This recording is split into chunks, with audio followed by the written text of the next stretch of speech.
અમદાવાદ એનએસયુઆઈએ હાથમાં હથકડી બાંધીને ગુજરાતીઓને ડિપોર્ટ કરવા મામલે વિરોધ કર્યો હતો।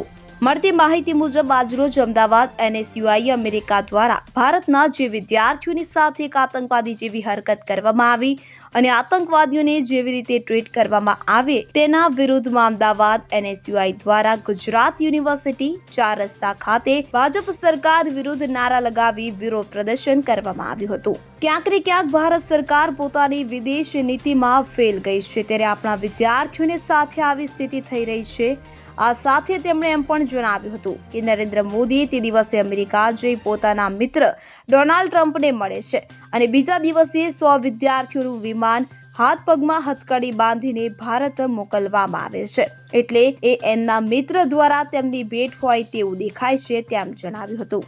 આ સાથે તેમણે માંગણી કરી હતી કે નરેન્દ્ર મોદી અને ભાજપ સરકારને માફી માંગવી જોઈએ। ત્યારે વિરોધ કરી રહેલા એનએસયુઆઈના 50થી વધુ કાર્યકર્તાઓની પોલીસ દ્વારા અટકાયત કરવામાં આવી હતી। Bureau report CN24 news. હવે જુઓ દેશ દુનિયાની તમામ ખબરો તમારી આંગળીના ટેરવે। ઉઠાવો મોબાઈલ અને Google Play Store પરથી ડાઉનલોડ કરો અમારી CN24 ન્યૂઝ મોબાઈલ એપ।